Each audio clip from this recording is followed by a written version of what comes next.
So students, now today we are going to start our one chapter of algebra. और जो chapter हम लोग यहाँ पे शुरू करने जा रहे हैं that is complex numbers. So today we are going to start our complex numbers. काफी इंपॉर्टेंट चैप्टर है बच्चों ये. तो इस और ये थोड़ा सा बड़ा चैप्टर भी है in comparison to quadratic equation sequence series. ये कंपैरेटिवली छोटे भी हैं और इजी चैप्टर भी हैं. सो डेलिबरेटली हमने यहाँ पे इसलिए कॉम्प्लेक्स नंबर्स शुरू किया है बच्चों. तो देखिए सबसे पहले अगर हम डेफिनेशन से शुरू करें, definition of complex number. So how do we define a complex number? आपको याद होगा a plus iota b. I stands for iota, you know it, where both a and b are real numbers. ये भी हमें पता है. इस पूरे कॉम्प्लेक्स नंबर में एक चीज याद रखिएगा, there is nothing imaginary except the presence of iota. अगर आयोटा प्रेजेंट नहीं है तो ये आप मान लीजिए कि इस पूरे कॉम्प्लेक्स नंबर में everything else, everything other thing is your real number. बाकी हर चीज आपकी रियल नंबर है बच्चों अगर आयोटा नहीं है. So iota is the like origin of complex number. So because of the presence of iota you have imaginary number or complex numbers. ठीक है. तो चलिए अब बाकी चीजें हम लोग टर्म्स जो हैं यहाँ पे उसको अगर समझना है तो उसके लिए देखिए हम लोग कहते क्या है कि ये तो हो गया आपका standard form of representing the complex number. जो जिस तरह से कॉम्प्लेक्स नंबर डिफाइन किया जा रहा है वो आपका स्टैंडर्ड फॉर्म ऑफ रिप्रेजेंटेशन है. बाकी और भी फॉर्म्स ऑफ रिप्रेजेंटेशन हैं. तो अगर इसके बाद हम आए तो हम यहाँ पे कहेंगे second form of representation and very important form of representation is point form representation of complex number.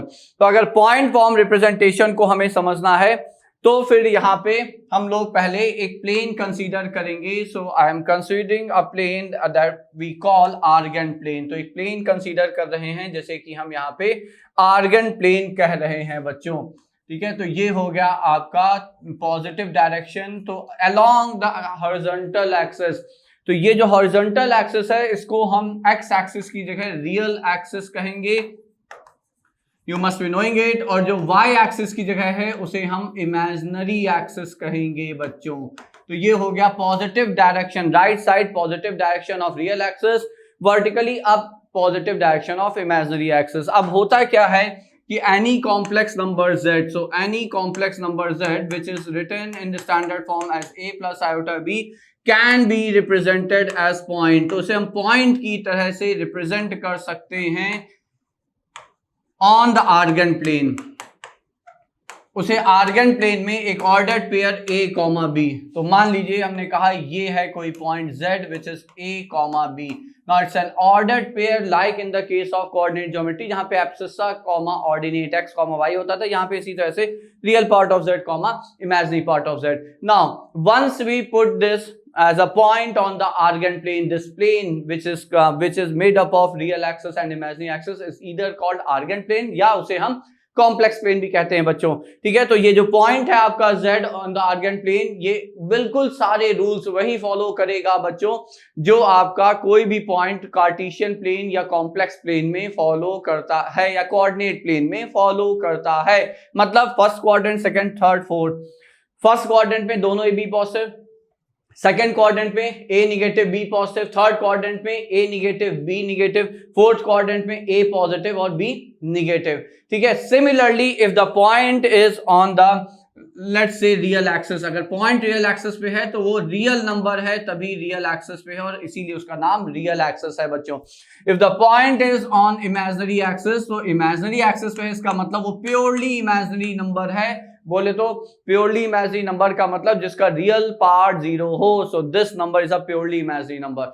तो रियल एक्सिस पे सारे रियल नंबर्स आएंगे जिसका इमेजिनरी पार्ट जीरो है और इमेजिनरी एक्सिस पे सारे प्योरली इमेजिनरी नंबर आएंगे जिसका रियल पार्ट जीरो हो. और ये जो पॉइंट है रेफरेंस पॉइंट आप उसे कहते हैं, ये ओरिजिन है. This represents the number zero. क्योंकि जीरो अगर है तो उसका रियल पार्ट भी जीरो है, इमेजिनरी पार्ट भी जीरो है. ठीक है. अब as I said everything is similar to whatever we already know from coordinate geometry और coordinate plane. जैसे कि ये अगर इसको हम यहाँ से vertically real axis से देखें तो ये इस point का B है और अगर हम इसे along the horizontal line from y axis या imaginary axis देखें तो ये इस point का A है. Hello my dear students, I am Neeraj Kumar Chaudhary और फिजिक्स टीचर। बच्चों कुछ बातें मुझे बतानी है आपको। देखिए यहाँ पे आप देख सकते हो कि प्राइस हाइक होने वाला है अनअकैडमी पे बहुत ही जल्दी, ठीक है ना। इनफैक्ट ये प्राइस हाइक हो चुका था, लेकिन पॉपुलर डिमांड पे, बहुत सारे बच्चों की डिमांड पे इसको थोड़ा सा और डिले कर दिया, यानी कि आप लोगों के लिए कुछ दिन और एक्सटेंड कर दिया है, ठीक है ना। तो आप अभी पुराने प्राइस में ही अपना सब्सक्रिप्शन परचेज कर सकते हो, ठीक है ना। तो do it as soon as possible, ठीक है बच्चों। बच्चों एक ऑफर और है, IIT JEE का प्लस सब्सक्रिप्शन ऑफर। इसमें क्या है, अगर आप 12 मंथ का सब्सक्रिप्शन खरीदते हो तो आपको 2 मंथ का फ्री मिलता है, और अगर आप 24 मंथ का खरीदते हो तब भी आपको 2 मंथ का सब्सक्रिप्शन फ्री मिलता है, एक्स्ट्रा एक्सटेंशन, ठीक है बच्चों। तो ये बहुत ही अच्छा ऑफर है, 2 मंथ का सीधे सीधे आपकी सेविंग है, ठीक है ना। एज सुन एज पॉसिबल आप इसको जल्दी से जल्दी ग्रैब कर लीजिए। Okay, IIT JEE iconic subscription, ठीक है बच्चों। अगर आप बच्चों आइकॉनिक सब्सक्रिप्शन लेते तो आपको आपके घर पे, ठीक है ना, study material free of cost मिलेगा, आपके घर पहुंच जाएगा स्टडी मटेरियल अगर आप आइकॉनिक सब्सक्रिप्शन लेते हो, ठीक है ना। जो कि 12 मंथ का, 18 मंथ और 24 मंथ का अगर आप लेते हो तब ये ऑफर आपके लिए फ्री है, समझ लीजिए। आपको अनअकैडमी के branded notes free of cost आपके घर पे मिलेंगे, ठीक। नेक्स्ट देखिए।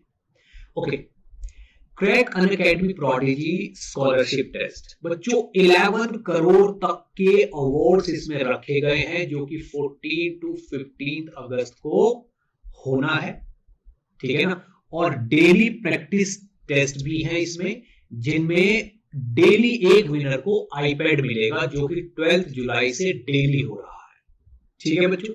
इसी में आपको एक चीज और बता देता हूं मैं, अगर आप टॉप 2 में एग्जिस्ट करते हैं, ठीक है ना, टॉप 2 में एग्जिस्ट करते हैं तो आपकी फर्स्ट ईयर की कॉलेज फी अनअकैडमी स्पॉन्सर करेगा, ठीक है बच्चों, जो कि बहुत ही बड़ी अमाउंट होगी, ठीक है। नेक्स्ट, अगर आप 1 to 10 रैंक में आते हो, ठीक है ना, तो आपको मैकबुक मिलेगा, और अगर आप 11 to 15 रैंक में आते हो तो आपको iPhone 12 मिलेगा, और 15 से लेके, यानी कि 16 से लेके आप 20 की रैंक तक आते हो तो आपको एप्पल का आईपैड मिलेगा। 21 से लेके 50 रैंक तक आपको इको, और 51 से लेके 100 रैंक तक को अमेज़न के वाउचर्स भी मिलेंगे, ठीक है बच्चों। तो ये बहुत ही बेहतरीन ऑफर है। एज सुन एज पॉसिबल अगर आपने रजिस्टर नहीं किया तो प्रोडिजी के टेस्ट के लिए आप रजिस्टर कर लीजिए, और ये इनाम मिलने के बहुत चांसेस बनते हैं, क्योंकि पूल अमाउंट पहुंच जाता है, ठीक है बच्चों। तो इसी के साथ मैं आपसे विदा लेता हूं, और जब भी सब्सक्रिप्शन लोगे तो NKC सर लाइव कोड डालना मत भूलिएगा, इससे आपको 10% का डिस्काउंट भी मिल जाएगा, ठीक है बच्चों। Thank you.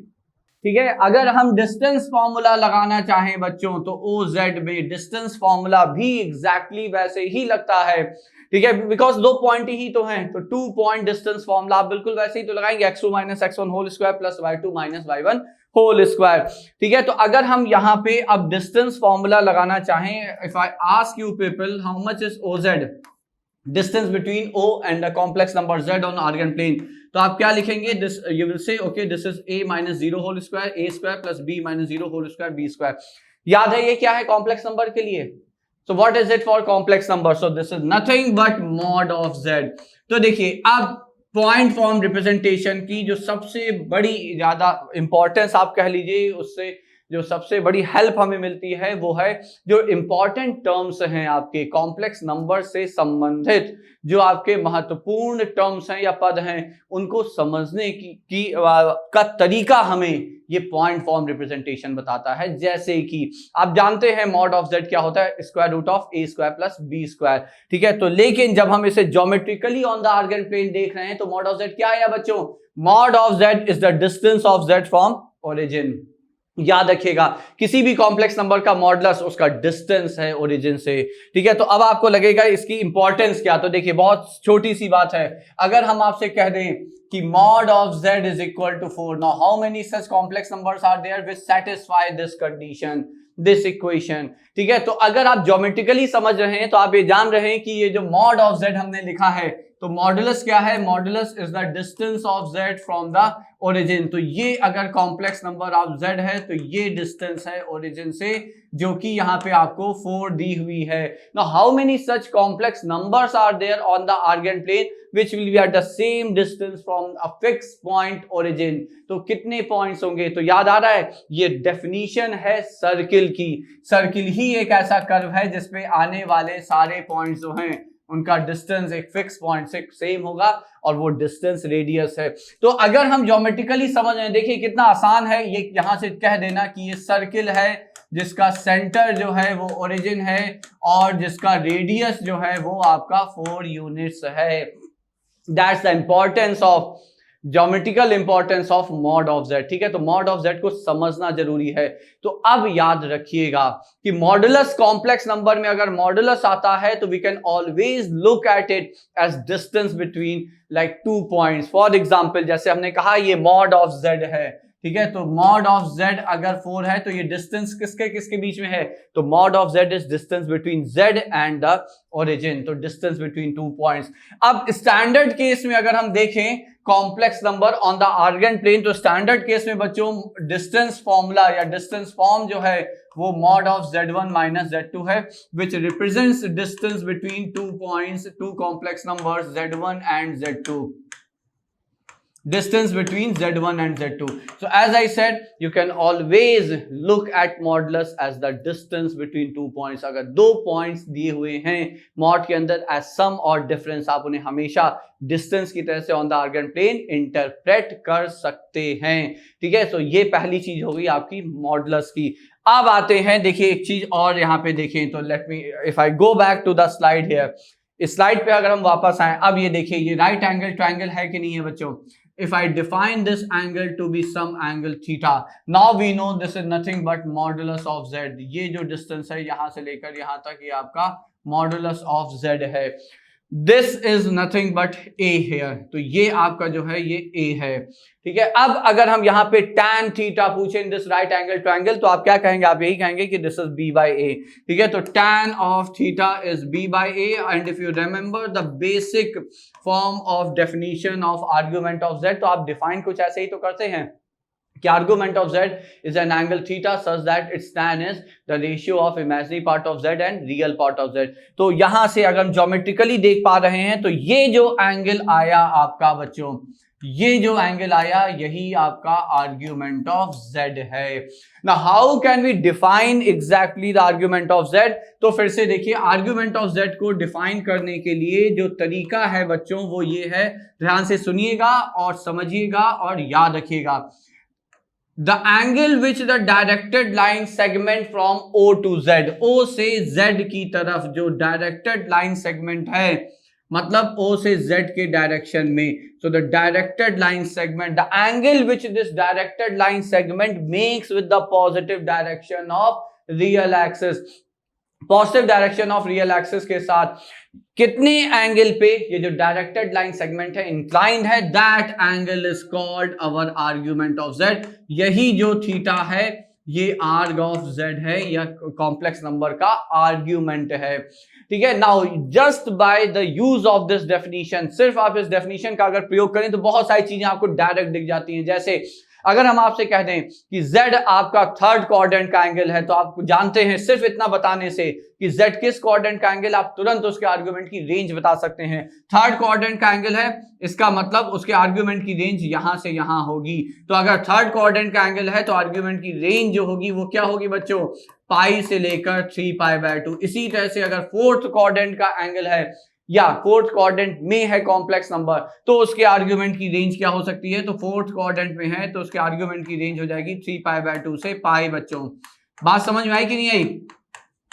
तो देखिए 2π, ठीक है, तो ये कितना आसान है ये समझना कि आप अगर आर्ग्यूमेंट जान रहे हैं तो कितना आसान है ये समझना कि किसी भी क्वाड्रेंट में होने के लिए उसके आर्ग्यूमेंट की रेंज क्या होगी। ठीक है, ये एक बात हुई। अच्छा, दूसरी बात और जान लीजिए कि ये एक जनरल एक्सेप्टेड कन्वेंशन है बच्चों कि when you rotate in anti clockwise direction, जब आप एंटी क्लॉकवाइज डायरेक्शन में from the positive direction of real axis when you rotate in anti clockwise direction, and यहाँ पे रेफरेंस लाइन जो है वो positive direction of real axis है। तो जब एंटी क्लॉकवाइज डायरेक्शन में रोटेट करते हैं तो जो आपका थीटा है that is always considered to be greater than 0, but when you rotate in clockwise direction from the reference line which is positive direction of real axis, तो जो आपका थीटा है वो निगेटिव कंसीडर होता है, ये याद रखिएगा। बताने का अभिप्राय क्या है ये, अब यहां तात्पर्य सिर्फ इतना है बच्चों कि अगर आप फोर्थ क्वाड्रेंट में हैं और आप क्लॉकवाइज रोटेट कर रहे हैं, तो क्लॉकवाइज रोटेट करने के केस में जो आपका आर्ग्यूमेंट ऑफ z है उसकी जो रेंज होगी वो -π/2 से 0 होगी। बात समझ में आ गई? तो अगर आप क्लॉकवाइज चल रहे हैं तो ऑब्वियसली आप यहां पे 0 पे हैं और यहां तक आते आते 90 डिग्री एंगल तो हो गया, लेकिन क्लॉकवाइज है तो -90 काउंट होगा। इसी तरह से आप अगर थर्ड क्वाड्रेंट में हैं और क्लॉकवाइज में हैं तो आर्ग्यूमेंट ऑफ z जो है इसकी रेंज -π से -π/2 होगी, ठीक है। लेकिन कन्वेंशन ये है कि ऊपर का जो फर्स्ट टू क्वाड्रेंट्स हैं वो हमेशा एंटी क्लॉकवाइज डायरेक्शन से ही कवर किए जाते हैं।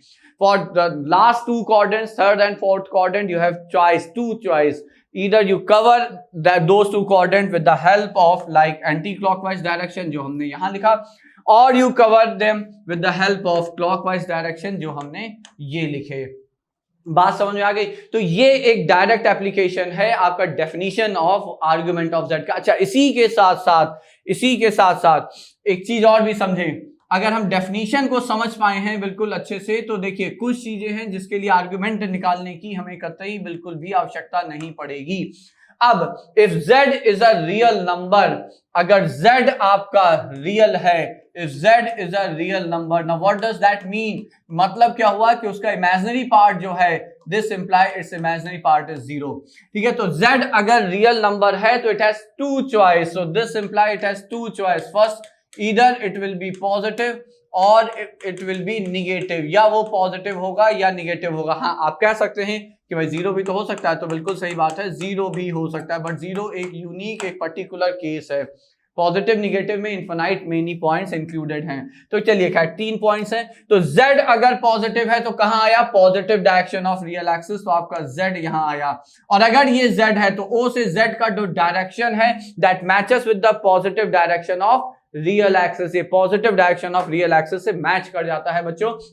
इसलिए अगर यहां पे ये z अगर पॉजिटिव है तो इसका आर्गुमेंट कितना आप देख रहे हैं, इसका आर्गुमेंट 0 हो जाएगा। क्यों? क्योंकि ये डायरेक्शन वही है जो कि positive direction of real axis है। सिमिलरली अगर z निगेटिव है तो z निगेटिव है तो किधर आएगा? वो इधर कहीं आएगा रियल एक्सिस पे, ठीक है। तो OZ का डायरेक्शन जो है that is opposite to the positive direction of real axis, hence its argument is, यहाँ पे जो आर्ग्यूमेंट है वो पाई हो जाएगा, क्योंकि यहां से चले और इतना घूम के आए तब आपको निगेटिव रियल नंबर मिला। लेकिन अगर z 0 है तो ये आप याद रखिएगा, आर्ग्यूमेंट इज नॉट डिफाइंड, ठीक है। ये एकमात्र ऐसा नंबर है in entire complex number system जिसका आर्गुमेंट डिफाइन ही नहीं कर सकते। क्यों?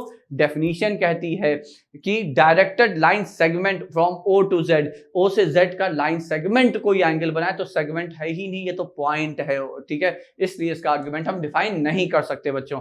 तो इसी के साथ साथ देखिए दूसरा केस क्या है, If z is purely imaginary number, अगर z आपका purely imaginary number है तो वो कहाँ है? तो खैर इसका मतलब ये हुआ कि जो a है रियल पार्ट है वो आपका 0 हो जाएगा। लेकिन अगर z purely imaginary number है तो या वो imaginary एक्सिस पे ऊपर होगा या imaginary एक्सिस पे वो नीचे होगा इन द निगेटिव डायरेक्शन, ठीक है।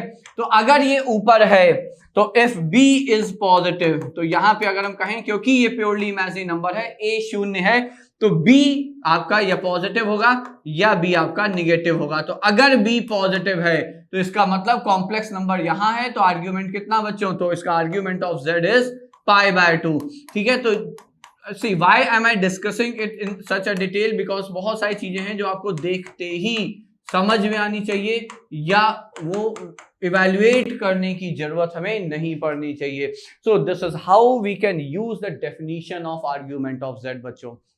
ये आपका आर्ग्यूमेंट ऑफ z का डेफिनेशन का एप्लीकेशन हो गया। अब देखिए एक चीज और देख लेते हैं, क्योंकि इस पे बेस्ड आपको क्वेश्चन हर साल, ऑलमोस्ट हर साल आपको जेईई मेंस में मिल ही जाते हैं। And that is how to find argument of z। how to find arg of z. This is an important thing, so let me quickly discuss it. तो steps हम आपको यहां समझा देते हैं, आप बहुत ध्यान से समझ लीजिए, एक क्वेश्चन कर भी लेंगे जिससे कि आप उसे आराम से स्टेप्स को अप्लाई कर सकें। तो देखिए स्टेप सिंपल है। मान लीजिए हमने आपसे एग्जांपल में कहा कि get argument of z which is let's say 3/2 minus 1/2 iota. आज z है आपका 3/2 माइनस 1/2 आयोटा, हमें इसका आर्ग्यूमेंट चाहिए।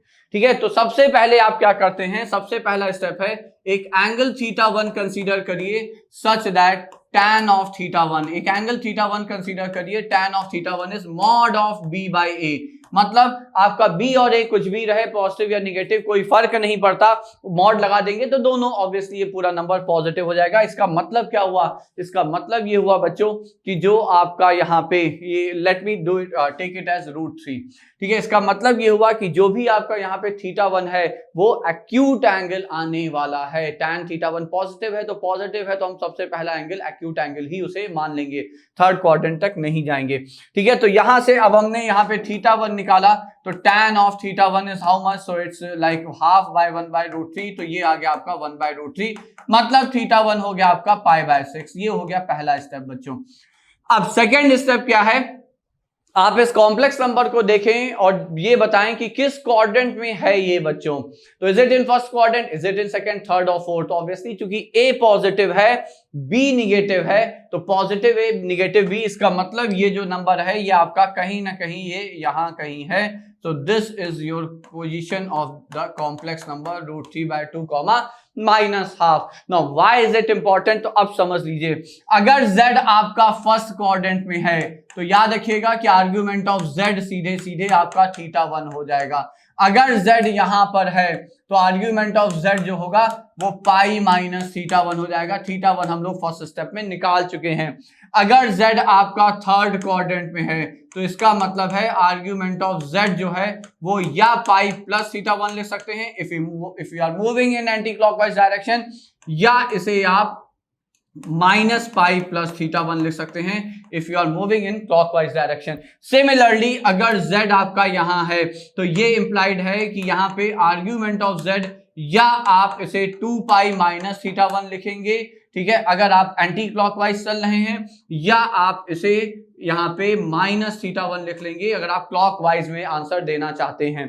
तो चूंकि आपका ये z जो है since this lie in fourth quadrant, चूंकि ये फोर्थ क्वाड्रेंट में है तो बताइए आर्ग्यूमेंट ऑफ z कितना आ गया बच्चों। तो argument of z is 2 pi minus θ1, तो बोले तो 2 पाई माइनस π/6 जो कि हो गया आपका 11 π/6 या simply minus π/6. So this is from my side I believe this is the simplest way to get argument of z. सब बहुत आसान सा तरीका है ये argument of z निकालने का। ठीक है, तो यहां पर फिर हमने आपसे argument of z भी शेयर कर लिया कि how to find argument of z। ठीक है, अब जरा आगे बढ़ते हैं और देखते हैं जो तीसरा एक टर्म है कॉन्जुगेट ऑफ z, इसकी इंपॉर्टेंस को भी समझ लेते हैं जरा। Conjugate of complex number z। ठीक है, तो z का जो कॉन्जुगेट है तो वो तो हमें पता है कि अगर z आपका a प्लस आयोटा b है तो जो z बार कॉन्जुगेट है वो a माइनस आयोटा b है। और इसका सबसे इंपॉर्टेंट एप्लीकेशन वही है जो आप लोग बचपन से रैशनलाइजेशन के नाम पे इरैशनल कॉन्जुगेट को जिस तरह से अप्लाई या यूज करते आ रहे हैं। So in the similar way we use conjugate of z also, but geometrically if we have to understand, so I will say that let's say this is your complex number z which is a comma b somewhere here। ठीक है, तो चूंकि इसका conjugate और number दोनों में जो real part है वो सेम है। रियल पार्ट को अगर हम कंपेयर कर रहे हैं तो एब्सिसा से, तो एब्सिसा अगर सेम है तो आपको याद होगा कि वो जो नंबर्स इनका एब्सिसा सेम है वो हमेशा एक वर्टिकल लाइन पे ही लाई करते हैं। इसका मतलब इस z का जो कॉन्जुगेट है वो इसी वर्टिकल लाइन में लेकिन कहीं दूसरे साइड लाई करेगा। कारण क्या है, क्योंकि इन b का साइन रिवर्स हो गया है। मतलब जितना डिस्टेंस ये रियल एक्सिस से ऊपर है उतना डिस्टेंस ये रियल एक्सिस से नीचे है and on the same vertical line. What does that mean? That simply mean that z and z bar are mirror images of each other on the real axis. तो ये एक important point था जो आपसे हम यहाँ पे शेयर करना चाह रहे थे कि z और z बार कोई भी कॉम्प्लेक्स नंबर और उसका कॉन्जुगेट एक दूसरे के मिरर इमेज होते हैं रियल एक्सिस पे बच्चों। तो those were 3 important terms related to your complex number. Modulus of z हमने देख लिया, मॉडुलस को आप डिस्टेंस की तरह से समझ सकते हैं आर्गन प्लेन पे।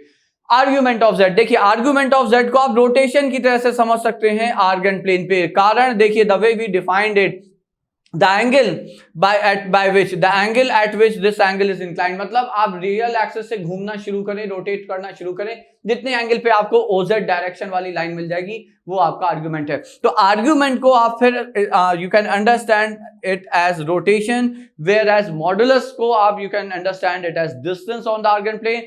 Conjugate of z and z are mirror images of each other on the real axis.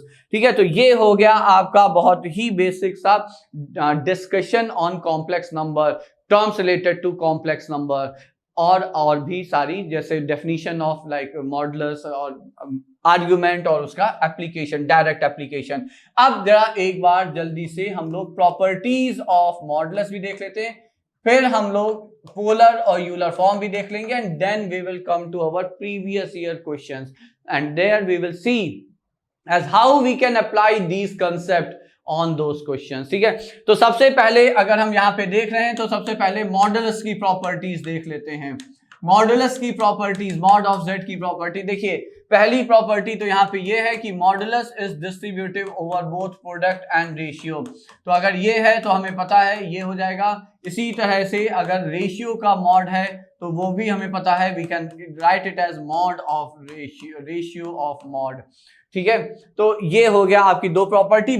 तीसरी अगली प्रॉपर्टी ये भी बहुत इंपॉर्टेंट है, if you multiply z with its conjugate you can write it as mod z whole square. अच्छा, इसी के साथ साथ एक और चीज आप याद रखिएगा, ये एक तो क्वेश्चन का पार्ट होता है बच्चों, बट यहाँ पे हम आपसे ऐसे ही डिस्कस कर रहे हैं, वो ये है कि अगर मॉडुलस ऑफ z 1 है, जिसको हम कहते हैं unimodular complex number, so if the modulus of a complex number is unity or 1, then from this property, if I use this property, this imply that z bar is also reciprocal of z। तो अगर complex number का modulus 1 है तो आप z और z बार एक दूसरे के कॉन्जुगेट होने के साथ साथ एक दूसरे के रेसिप्रोकल भी हैं, और ये एक इंपॉर्टेंट प्रॉपर्टी हो सकती है। विल सी हाउ, हम लोग देखेंगे कैसे।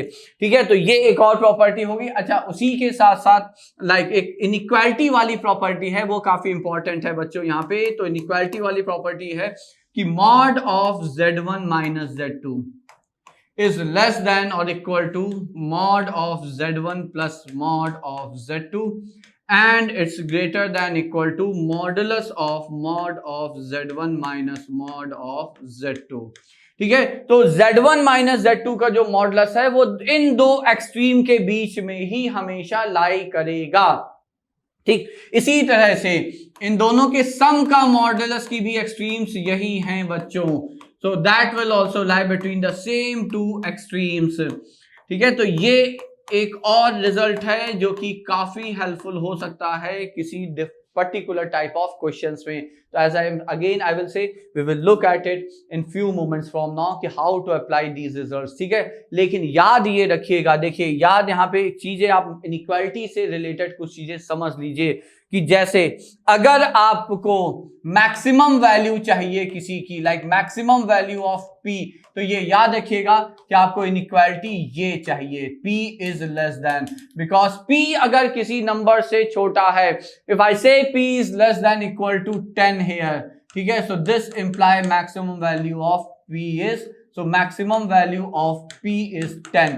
ठीक है, तो अगर आपको मैक्सिमम वैल्यू चाहिए तो ये इंप्लाई कर रहा है कि आप लेस देन इक्वल टू या लेस देन इनइक्वालिटी पे जाएंगे। सिमिलरली अगर आपको मिनिमम वैल्यू चाहिए किसी की, ठीक है, तो ये इंप्लाइड है कि आप उसके लिए ग्रेटर देन इक्वल टू पे जाएंगे। तो अगर हम यहाँ पे ये लिख दें तो इसका मतलब ये है कि minimum value of p is यहाँ पे 5, क्यों? क्योंकि वो 5 या 5 से बड़ा है। तो मिनिमम वैल्यू के लिए आप हमेशा ग्रेटर देन इनइक्वालिटी को देखेंगे। मैक्सिमम वैल्यू अगर आपसे पूछी गई तो आप तुरंत आपके दिमाग में आना चाहिए कि हमें लेस देन इनइक्वालिटी चाहिए। Now why am I telling you, because अगर क्वेश्चन ये आ जाए find maximum value of mod of z1 minus z2, तो अगर इसकी मैक्सिमम वैल्यू चाहिए तो फिर आपको ये वाला रिजल्ट मैक्सिमम वैल्यू देगा, क्योंकि ये इससे हमेशा छोटा है, तो ये मैक्सिमम वैल्यू हो सकती है। और अगर आपको मिनिमम वैल्यू चाहिए इसकी, तो अगर मिनिमम वैल्यू चाहिए तो मतलब इनइक्वालिटी कौन सी चाहिए, ग्रेटर देन वाली, तो मिनिमम के लिए फिर आपको ये रिजल्ट देगा, क्योंकि ये हमेशा लेफ्ट वाले साइड से बड़ा है या उसके इक्वल होता है, तो ये मिनिमम वैल्यू हो सकती है बच्चों। Same is the case here, ठीक है। तो ये जो मॉडुलस से रिलेटेड संबंधित यहाँ पे जो इनइक्वालिटीज हैं, they are going to be quite useful for us, ये हम लोग के लिए काफी हेल्पफुल हो सकती हैं। So those were few things related to like properties of modulus, ठीक है। अगर हम यहाँ पे आर्ग्यूमेंट की प्रॉपर्टीज की बात करें तो देखिए आर्ग्यूमेंट की प्रॉपर्टीज में सिंपल सी आप प्रॉपर्टीज हैं। Argument of product of complex number z1 into z2 पता ही होगा आपको, this is like sum of argument of their argument of z1 plus argument of z2। Similarly argument of ratio of two complex numbers is like the argument of their difference, argument of z1 minus argument of z2, just we have already discussed। बाकी argument से related जितनी important points थे वो हम लोगों ने already almost सारे already discuss कर लिए हैं बच्चों, ठीक है। अब आगे बढ़ते हैं और जरा देखते हैं एक और form of representation, polar form. तो देखिए पोलर फॉर्म और यूलर फॉर्म, अब ये डायरेक्ट है, क्यों, क्योंकि हमें देखिए अगर z आपका a प्लस आयोटा भी है, then in polar form representation your z is actually r times cos theta plus iota sin theta। Polar form को कई बार r theta फॉर्म भी कहते हैं because of the presence of r, and what is r? r is nothing but modulus of z, and what is theta? Theta is nothing but argument of z। or since we know how to find argument of z and modulus of z, you can convert any complex number in a standard form to the polar form। and the last but not the least one is Euler's form of representation। Euler form कई बार आप पाएंगे कि identities को समझने के लिए, prove करने के लिए, प्रॉपर्टीज को समझने के लिए यूलर फॉर्म आपके लिए बहुत हेल्पफुल होता है, ठीक है। और पोलर और Euler form actually invariably interconvertible हैं। तो क्यों, क्योंकि उसका रीजन ये है कि ये आप लिख सकते हैं, ये पोलर फॉर्म है। Now we replace this with e raise to the power iota theta to get Euler form. तो यूलर फॉर्म है modulus of r times e raise to the power iota theta, ये आपका यहाँ पे Euler form of representation. अब ये कैसे आया, यहां से हम इसे ये कैसे लिख पाए, इसके लिए हम ऑलरेडी हम लोग लिमिट्स के चैप्टर में इनफाइनाइट सीरीज एक्सपेंशन इन तीनों की देख चुके हैं, कॉस, साइन और ई की, ठीक है। आप वहां से अगर रिलेट करेंगे तो ये रिजल्ट आपको डायरेक्ट दिख जाएगा बच्चों, ठीक है। So that's it from my side, the like initial discussion of complex number, their basic terms, the understanding of basic terms and their properties. अब जरा हम लोग देखते हैं उस तरह के वो जो प्रीवियस ईयर क्वेश्चंस हैं जो अभी पिछले ही कुछ सालों में आए हैं, they are directly based on this portion of the chapter. अभी तो हम लोग असली portion, de Moivre's theorem, roots of unity, फिर geometrical interpretation, circle, parabola, ellipse, hyperbola, वहां तक पहुंचे भी नहीं है, बट इस पोर्शन से कई बार बहुत सारे क्वेश्चंस आ चुके हैं बच्चों, ठीक है। तो now let us start with our previous year questions. So the first example in front of you, which is a previous year question 2019 का, ये मेंस का क्वेश्चन है, जहां पे आपको गिवन है p plus iota q over 27 is equal to -2 minus iota by 3 whole raised to the power 3। p and q are both real numbers, we have to find the value of q minus p here। हमें इसका मान निकालना है बच्चों, ठीक है। तो अब देखिए ये that's what I said कि बहुत सारे क्वेश्चन, और अक्सर ही आपका जेई मेंस का जो क्वेश्चन है कई बार आपका बिल्कुल बेसिक पे होता है। यहां से माइनस बार आ जाएगा, एलसीएम ले लेंगे तो -1 over 27, ठीक है। 3 का होल क्यूब 27 बाहर आ जाएगा, और ये हो जाएगा 6 plus iota whole cube. Isn't that 27 cancel हो गया, तो ये हो गया आपका p plus iota cube, which is minus times 6 plus iota whole cube, a plus b whole cube कितना होता है a क्यूब, जो कि हो जाएगा आपका यहाँ पे 216, प्लस b क्यूब जो कि हो गया iota cube, plus 3a square b, तो 3 into 36 which is 108, तो 108 into iota plus 3ab square, तो 18 आयोटा स्क्वायर। तो ये आ गया बच्चों आपका यहाँ पे।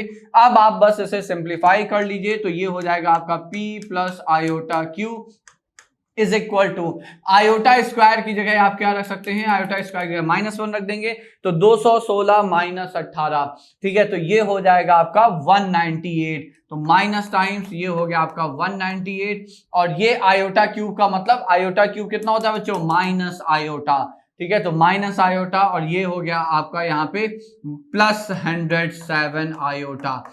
तो देखिए दो कॉम्प्लेक्स नंबर्स अगर इक्वल हैं तो हमें यहां से क्या पता चलता है कि दो कॉम्प्लेक्स नंबर अगर यहाँ पे इक्वल हैं तो हमें यहां से ये पता चलता है कि they are equal only when their real part and their imaginary parts are equal separately, ठीक है, मतलब ये हुआ कि रियल पार्ट जो कि यहाँ P है ये इसके इक्वल हो गया, और इमेजिनरी पार्ट जो कि यहाँ Q है वो यहाँ पे इसके इक्वल हो गया। Now if I put the value here तो P इज -198, तो यहां से P की वैल्यू आ गई बच्चों -198 और Q की वैल्यू आ गई -107, ठीक है। Now since we have to find the value of Q minus P, so how much is it, तो ये कितना आएगा बच्चों, तो ये आ गया आपका 198 जो कि हो गया 91, that's your answer. See such a simple question of your previous year JEE mains, ठीक है, और ये 2019 का क्वेश्चन है बच्चों, ठीक है, तो कितना आसान है, बिल्कुल बेसिक है, कुछ भी ऐसा हमने लगाया नहीं, सिर्फ एक कंसेप्ट यूज हुआ कि equality of two complex numbers हमें क्या बताती है, तो दो कॉम्प्लेक्स नंबर्स इक्वल हैं अगर उनके रियल पार्ट और इमेजिनरी पार्ट सेपरेटली इक्वल हो बच्चों। So that was one question. Now let's move to the second question.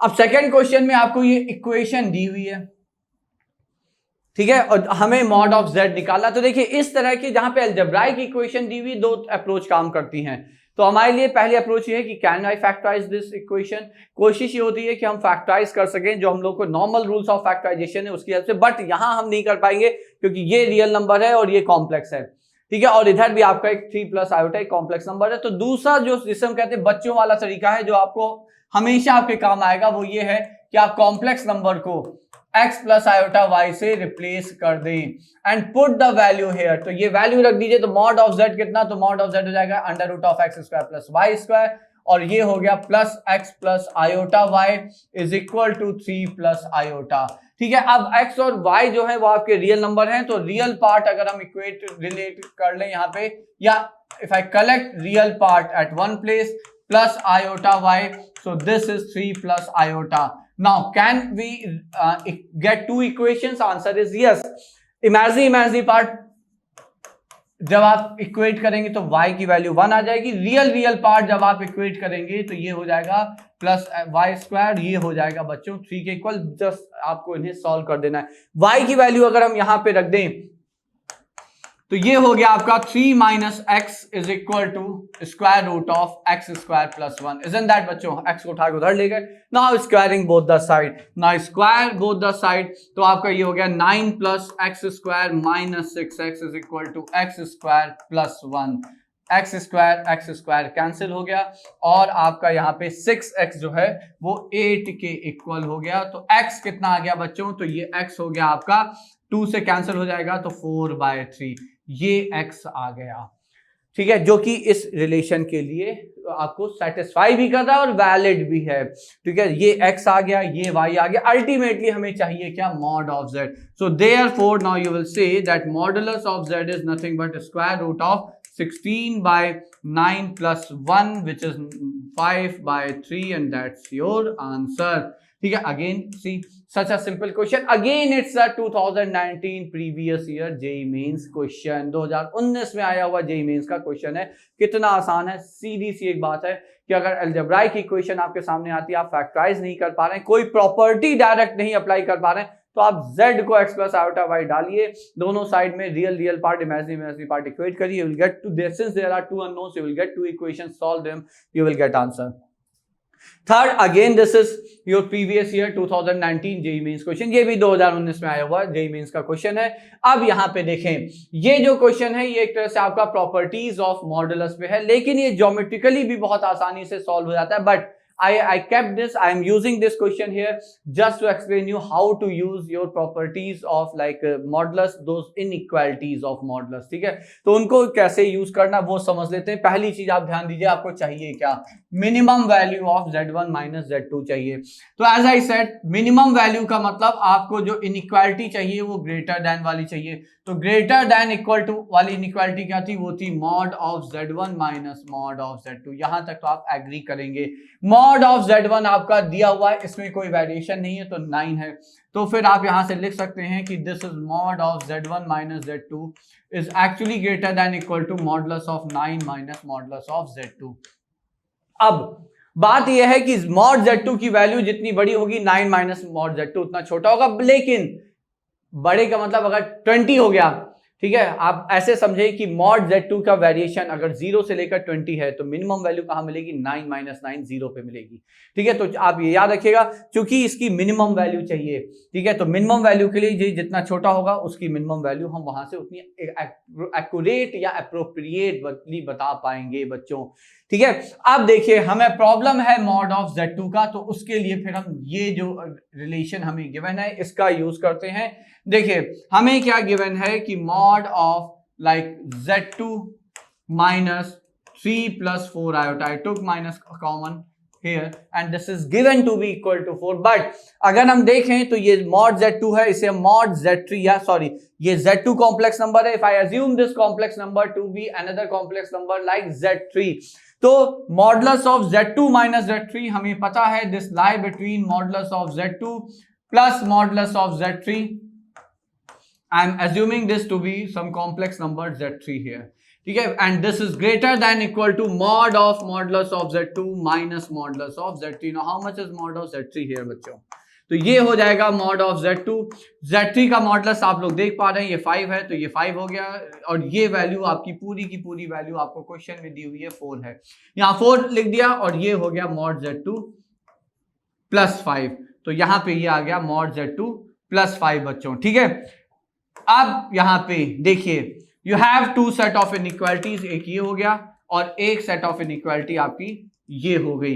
पहले अगर हम राइट साइड वाली यहाँ पे सॉल्व करते हैं, सिंप्लीफाई करते हैं, तो ये इसलिए हम पहले कर रहे हैं क्योंकि रिजल्ट यहां से कुछ आता हुआ दिख नहीं रहा है, तो इसको हम लोग वैसे ही, ये आइडेंटिटी है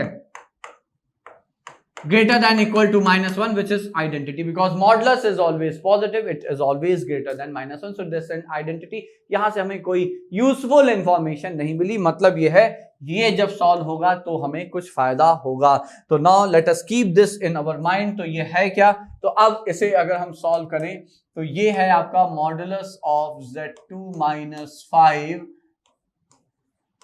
whole mod is less than equal to 4. Now I can write it as modulus of Z2 minus 5 lie between 4 and -4.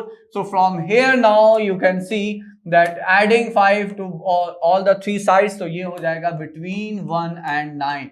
See, as I said, 1 से 9 के बीच में हम यहाँ पे मॉडुलस Z2 की कौन सी वैल्यू रखें कि ये पूरा एक्सप्रेशन मिनिमम हो जाए? तो 9 माइनस 9 0 होता है। ठीक है, बाकी तो ऐसा है कि मॉडुलस ऑफ Z2 पूरा मॉड के अंदर है, तो अगर निगेटिव, खैर निगेटिव आ भी नहीं सकता, लेकिन निगेटिव आ भी जाए तो पॉजिटिव बना देगा। सो 0 is the minimum possible value, जो कि यहाँ आ रही है। So therefore using mod Z2 is equal to 9, what we can claim is modulus of Z1 minus Z2 is actually greater than equal to 9 minus 9, which is greater than equal to 0. So this imply minimum value of modulus of Z1 minus Z2 is 0. That's the answer. ठीक है, तो अब ये question हमने यहाँ पे deliberately using inequality property of modulus I solved this equation deliberately. ठीक है, though this can be very easily solved with the help of geometry and that we will see in the later part of this chapter. जब geometry समझ लेंगे तब उससे भी इस question को डेफिनेटली सॉल्व करके हम बताएंगे कितनी आसानी से ये क्वेश्चन सर्किल की हेल्प से हो जाता है। बट राइट नाउ एक मतलब यहाँ पे एक पर्पस ये भी था छोटा सा कि आप इसको भी यूज करना समझ सकें। अब फिर से ये वापस से आपका प्रीवियस ईयर क्वेश्चन है। अब यहाँ पे जो आपको इंफॉर्मेशन है वो है 3 times mod Z1 is equal to 4 times mod Z2। ये कॉम्प्लेक्स नंबर Z इस तरह से डिफाइन किया गया है, हमें मॉड ऑफ Z चाहिए। ठीक है, अब यहाँ पे जो गिवन इंफॉर्मेशन है अगर हम उसको लिखते हैं तो mod Z1 bye mod Z2 is how much? So mod Z1 by mod Z2 is actually 4 by 3. So meaning thereby हमें पता है modulus is distributive over like can be distributed over ratio, तो अगर रेशियो पे distribute कर दें तो modulus of Z1 by Z2 is actually 4/3। Now using, देखिए यहाँ पे ये क्वेश्चन का सिलेक्शन का पर्पस ये है यूलर फॉर्म को थोड़ा सा, वैसे ऐसा नहीं कि बिना यूलर फॉर्म के होगा नहीं, बट यूलर फॉर्म से इसे सॉल्व करना सबसे आसान है, ठीक है। तो अगर हम यूलर फॉर्म यहाँ पे लिखें तो ये चूंकि इस कॉम्प्लेक्स नंबर का मॉडुलस है इंटू e⁻∗θ, ये आ गया आपका Z1 by Z2। Now since this is like, so now this imply अगर इसका मॉडुलस 4/3 है तो इसके रेसिप्रोकल का मॉडुलस कितना बच्चों? So the modulus of its reciprocal is actually 3/4. Now why am I talking about reciprocal here? क्योंकि reciprocal ये नंबर आप देखें, ठीक है, और ये नंबर देखें, दोनों एक दूसरे के रेसिप्रोकल हैं, दो, ये 3/2 और 2/3 के साथ पूरा ही रेसिप्रोकल है। बट अभी हमारा कंसर्न सिर्फ कॉम्प्लेक्स पार्ट पे है, Z1 by Z2, Z2 bye Z1 पे, ठीक है। तो इसीलिए यहाँ पे अगर अब हम चाहें तो फिर से यूलर फॉर्म ऑफ रिप्रेजेंटेशन का सदुपयोग प्रयोग करते हुए हम इसे वापस से 3/4 इंटू क्या लिख सकते हैं? अब ये देखिए, ये नंबर और ये नंबर आपस में रेसिप्रोकल हैं, ठीक है। इसका मतलब ये हुआ कि जब आप इसको रेसिप्रोकेट करेंगे तो e⁻∗θ की जगह e⁻⁻∗θ हो जाएगा, और ये बात आप लोग समझ गए होंगे, ठीक है। तो you have to just reciprocate this number, so 3/4 times e⁻∗θ यहाँ पे आ जाएगा। Now let us put these values here, तो यहाँ पे अगर अब हम इन्हें सब्स्टिट्यूट करते हैं बच्चों तो ये हो जाएगा 3/2 इंटू 3/4 इंटू e⁻∗θ रादर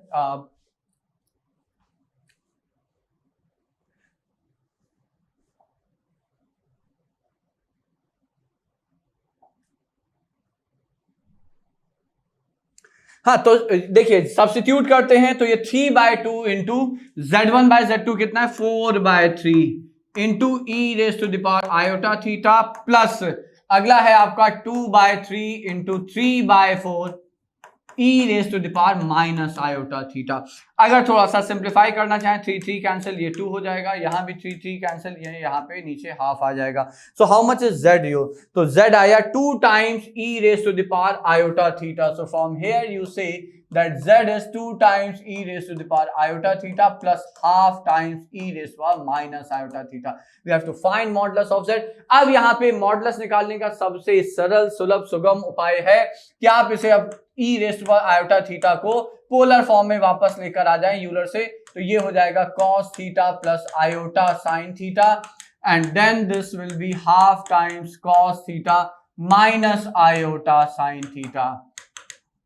तो फिर रियल पार्ट एक साथ हो जाएंगे, तो बच्चों आपका Z कितना आ जाएगा? Z हो जाएगा 5/2 टाइम्स cos थीटा, और ये आ जाएगा 3/2 times iota sin theta. Now if we talk about its like, अब अगर हम यहाँ पे इसका मैग्नीट्यूड निकालने का प्रयास करें, so what will be its magnitude? So now therefore magnitude of Z is, so how much is it? तो ये मैग्नीट्यूड आपका आ जाएगा स्क्वायर रूट ऑफ 25/4, ठीक है। तो ये हो जाएगा 25/4 cos square theta plus 9/4 sin square theta बच्चों, ठीक है। तो यहां से फिर आपका ये मैग्नीट्यूड आ जाता है बच्चों। तो देखिए इसको और अगर हम फर्दर सिंप्लीफाई करते हैं तो what else can we do? हम sin स्क्वायर थीटा की जगह 1 माइनस cos स्क्वायर थीटा यहाँ पे लिख सकते हैं, ठीक है। तो आप इसे और थोड़ा सा अगर सिंप्लीफाई करें तो आपका यहाँ से mod Z, but the point here is कि ये जो क्वेश्चन रहा होगा इसमें कहीं ना कहीं कोई छोटी सी मिस्टेक है, but this is how you can approach it, ठीक है। तो ये बोनस मार्क्स वाला क्वेश्चन रहा होगा बिकॉज ये पूरा फिर सॉल्व नहीं हो रहा है। थीटा तो अननोन वो है जो हम लोगों ने इस क्वेश्चन में इंट्रोड्यूस किया है बच्चों, ठीक है। तो फाइनली जो भी आ जाए ये आपका आंसर है, ये इस फॉर्म में आंसर छोड़ना होगा, ठीक है। बट द पॉइंट इज ये जो क्वेश्चन दिया हुआ था आप इसको देखें कि कैसे हम लोगों ने यहाँ पे यूलर फॉर्म का आराम से यूज करके बहुत ही सिंपली यहाँ पे इस यहाँ तक फाइनल स्टेटमेंट तक ला सके। So that was again a previous year your complex number question previous JEE mains, ठीक है। अब आगे बढ़ते हैं और अगला क्वेश्चन है आपका mod of Z is greater than equal to 2। फिर से आप देखिए वैसा ही कुछ क्वेश्चन है, आपको इसकी मिनिमम वैल्यू चाहिए। अब आपको पता है कि मिनिमम वैल्यू के लिए हमें greater than equal to inequality चाहिए, तो ये mod z minus mod of half, ये वाली इनइक्वालिटी चाहिए। ठीक है, तो यहां से आपने लिखा mod of z plus half is greater than equal to modulus of z, और ये तो सीधे सीधे आपका हाफ ही है। Now what, as I said कि मॉडुलस z, देखिए आपको यहाँ पे मिनिमम वैल्यू चाहिए, तो मॉड z चूंकि यहाँ पे आपको दिया हुआ है कि mod z is greater than equal to 2, so therefore minimum value of mod of z is how much, so minimum value of modulus of z is nothing but 2। ठीक है, तो चूंकि मॉड z माइनस हाफ है, choice हमारे पास इसके लिए है, तो अगर इसकी मिनिमम वैल्यू रखेंगे तो ये ओवरऑल आपका ये सबसे छोटी वैल्यू देगा। ठीक है, so putting this value here what do we get here, तो यहां से अब आपका आ गया कि mod of z plus half जो है that is greater than equal to mod of 2 minus half, so it's greater than or equal to mod of 2 minus half which is nothing but 3/2। ठीक है, तो इसका मतलब आपका ये हो गया कि ये जो आपका आंसर है, so therefore minimum value of mod of z minus rather plus half is equal to 3/2। so again such a simple question, 2009 JEE mains question। ठीक है, वापस से कितना आसान क्वेश्चन था, simply based on your inequalities, modulus inequalities बच्चों। Now let's like this is going to be the last example of this portion, फिर उसके बाद हम लोग आगे थ्योरी में De Moivre's theorem और रूट्स ऑफ यूनिटी वगैरह को थोड़ा सा समझेंगे बच्चों। तो ये क्वेश्चन है आपका, ये भी 2019 का JEE मेंस का क्वेश्चन है बच्चों। यहाँ पे दिया हुआ है कि A is a set which is collection of all such theta इस रेंज में है। थीटा कैसा है कि ये जो कॉम्प्लेक्स नंबर है, this is a purely imaginary number, we have to find the sum of all elements of set A. ठीक है, तो चूंकि ये नंबर प्योरली इमेजिनरी है, तो देखिए यहाँ पे कुछ खास करना नहीं है। अगर हम इसके डिनोमिनेटर के कॉन्जुगेट से ऊपर नीचे मल्टीप्लाई कर दें बच्चों, तो +2 आयोटा साइन थीटा से हमने नीचे भी मल्टीप्लाई किया, already you had -1 iota sine theta. तो चूंकि we multiplied denominator by 1 + 2 iota sine theta, will be multiplying numerator also by the same complex number. अब डिनोमिनेटर में क्या, ठीक है, तो देखिए डिनोमिनेटर में क्या आ जाएगा, तो चूंकि ये z इंटू जेड बार है, तो मॉड z का whole square, so how much will that be, तो a square plus b square, तो a स्क्वायर आपका 1 है और b स्क्वायर हो जाएगा 4 sine square theta, isn't that. अब ऊपर अगर हम देखें न्यूमरेटर में क्या आता है, तो रियल पार्ट अगर हम कलेक्ट करें तो ये 3 हो गया और ये हो गया 4 iota square sine square theta, so this is 3 - 4 sine square theta बच्चों, इजंट दैट, हो जाएगा ना। प्लस इसी तरह से आयोटा अगर कलेक्ट करें 2 आयोटा साइन थीटा और ये हो गया 6 आयोटा साइन थीटा, तो I believe it's 8 iota sine theta. Now for this number to be a purely imaginary number, what shall be the condition? Condition क्या होगी, कोई भी नंबर प्योरली इमेजिनरी तभी है जब उसका रियल पार्ट 0 हो जाए, और रियल पार्ट क्या है बच्चों, रियल पार्ट आपका ये न्यूमरेटर में है और डिनोमिनेटर तो दोनों में सेम ही है। ठीक है, so that means now we will be equating real part which is this over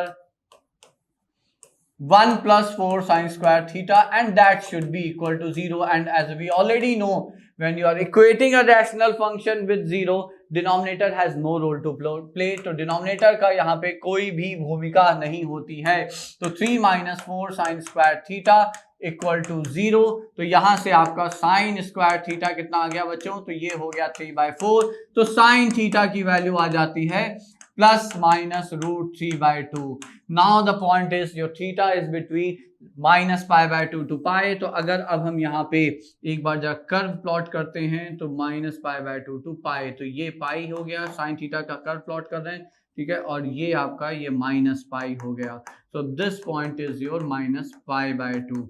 तो -π/2 से π/2 के बीच में साइन थीटा √3/2 या -√3/2 वैल्यू कितनी बार लेगा, ठीक है। तो अब ये जो कर्व है सिर्फ यहां से लेकर वैलिड है बच्चों।